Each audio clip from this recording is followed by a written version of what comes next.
I bought this ring at a local silver shop a while ago, and I thought that the design was really special, so I want to do something with it to make it my own. And I am going to add a stone to this, but first I need to size this down quite a bit. This now has an inner diameter of 19.5 millimeters and I want to take it down to 17. So if I were to create a ring from scratch, I would take the desired ring size, in this case it's 19.5. I would add the thickness of the material, 1.5 millimeters, and I would multiply that number by pi. So we now know the length of the ring strip as it is, but I want to take this down to 17 with a thickness of 1.5.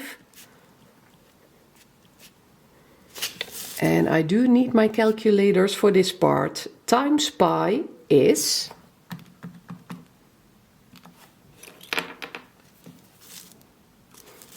5809. And now all I have to do is take these numbers. I am going to subtract this.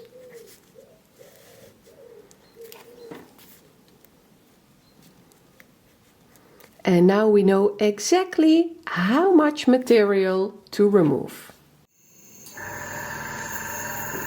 And before I am going to cut this open, I'm going to heat it up just a bit to see if a soldering seam pops up anywhere.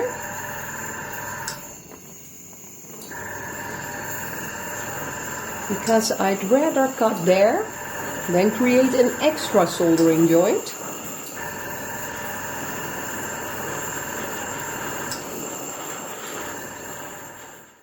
Now the single line appeared, so I'm guessing that this was stamped out of a thick layer of silver. But it means that we can continue, and it's already nice to know that whatever we are going to do, we don't have to be afraid that something will melt right in our hands. So I can make a cut anywhere along this line. I do want to make sure that it's nice and straight.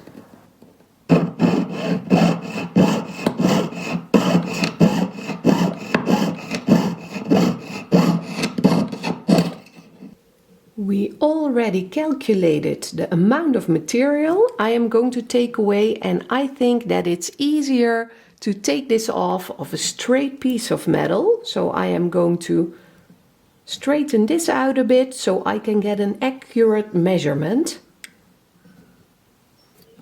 As you can see, this is quite a bit that we're going to take away.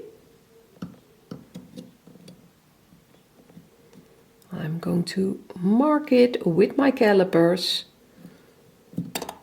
and I know exactly where to cut. And again aiming for a straight cut, and I'm staying a little bit on this side of my line because I can always file towards it.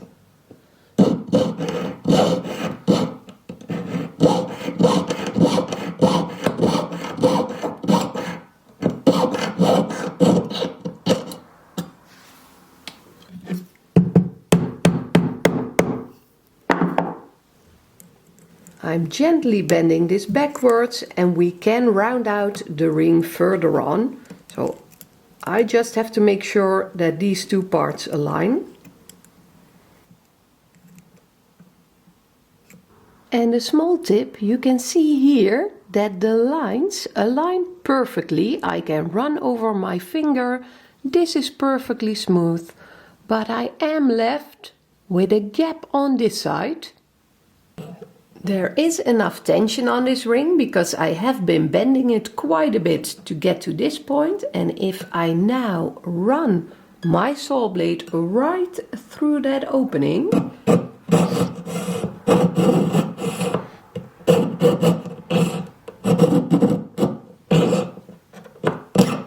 your ring will just snap together. And this attention to detail will give you the best soldering joint. And while I'm going to set everything up for soldering, I am going to drop this one in the pickle solution for a couple of minutes, just to be sure that there is no grease from my hands or dirt from the ring itself, and that will help you with soldering as well. So I have my little soldering table set up, my borexine with a soft brush, a pair of pliers and my soldering pick. And I have some hard silver solder here, and I am going to run over here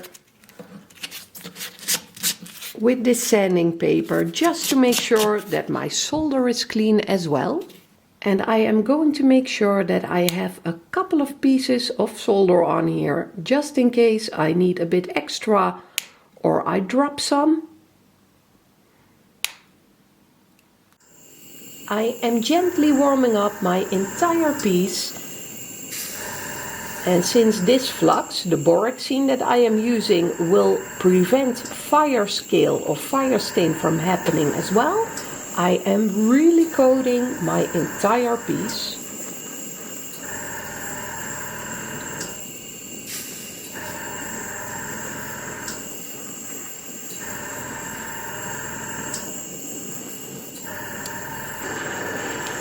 And another tip, if you're working and you can see that this is popping open, then there is too much tension on your ring and you need to go in there and reshape it again.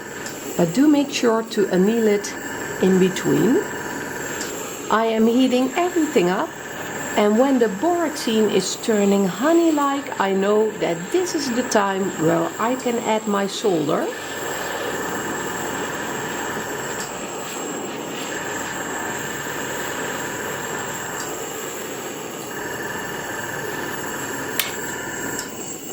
And now all I have to do is make sure that I heat up everything evenly, because solder wants to flow to the hottest point.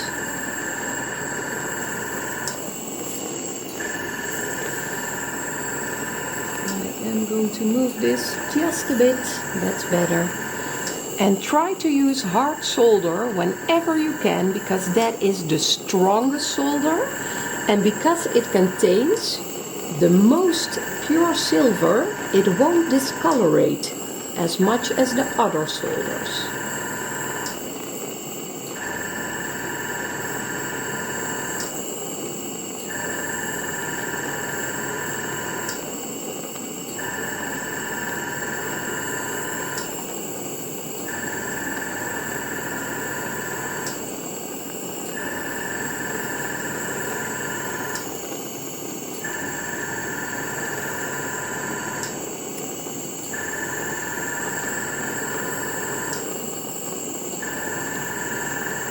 And you can see that's where the solder went.